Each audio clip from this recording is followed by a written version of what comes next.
So this would take us back like to the 1860s. And this was in early September, and it said already the nights were beginning to turn cool, and there was a tinge in the fall air.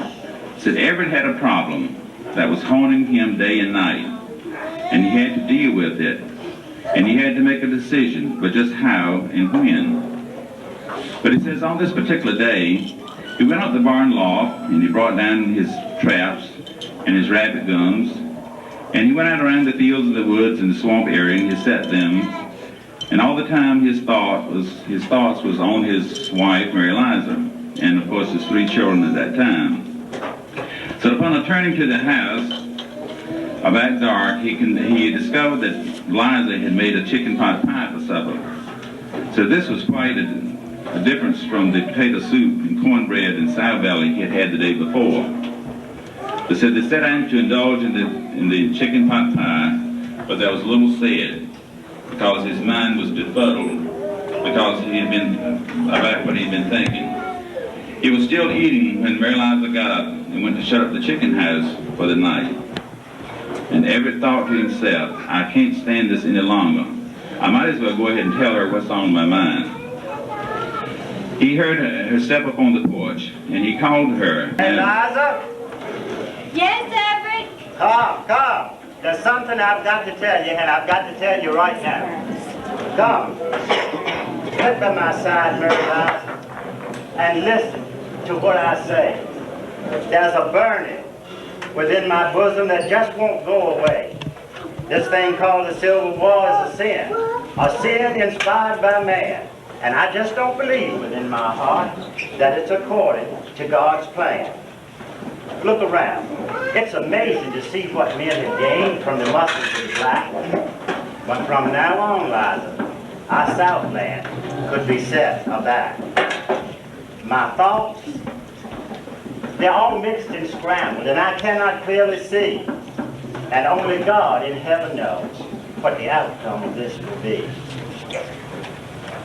You know that Papa died when we were young, leaving Mom to struggle ever. But with the help of 2 or 3 old thug slaves, she managed to pull us all through together. And now that the slaves are in their grave and Mom was growing old, she still felt that she done for them charity and was comfort to her soul. Listen. The drums are beating out the sounds. Oh, come and join today. Let's get on with the fighting, boys, and come back home to stay. Ben, Henry, Jesse, and Frank to Muffinsboro are bound to enlist in the Confederate Army, and those Yankees chase like hounds. Come with us, Everett, said they, as they passed me at the gate. This is serious business, boy. Now, please don't hesitate.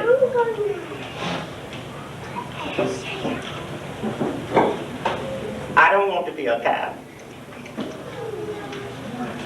And you, my love, I hate to leave.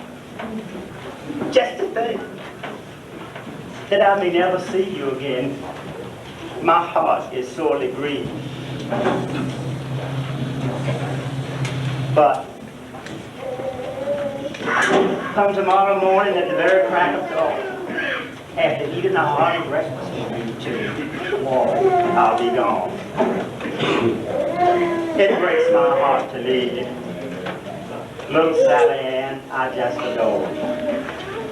As Frank, my little man, and baby Jim, just born May 4th. Now, listen, Mary Eliza, and please hold back the sobs, for you know, and I know, that times will be awfully hard. Listen now.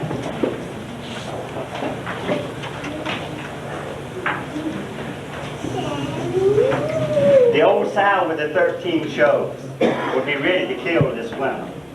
The shed is filled with dry oak wood and plenty of fat lightwood splinters.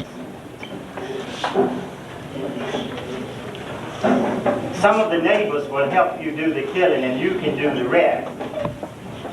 And just knowing that you have bread There'll be plenty of sweet fresh milk, clabber, and butter for all.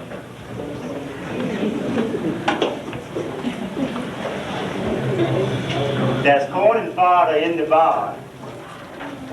Old Bets will come fresh this fall. There'll be plenty of sweet fresh milk, clabber, and butter for all. Just leave your troubles to God, Mary Eliza. Now, go to bed and rest. And may God, in His love and mercy, give us strength to stand the test. You stood by my side, Mary Eliza. We battled life storms together. Now, whatever life's fate should deal to me, I'll love you forever and ever.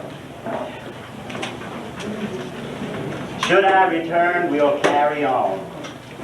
But if it should be my fate to die, then I'll meet you and the children up in our home on high. Wherever I may go, faithful I will be, always hoping and longing your lovely face to see. Now come, let me hold you in my arms as I say goodbye for a while. Whisper to me that you love me. I do, Everett, I do. And wipe the tears from my eyes.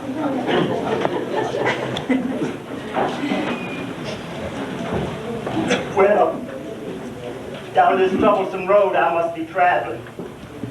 If today I'm to fall in fire. But remember, lass, I'll be carrying you and the children with me over each rugged and lonely mile. Goodbye, my love. Goodbye. Goodbye, Everett.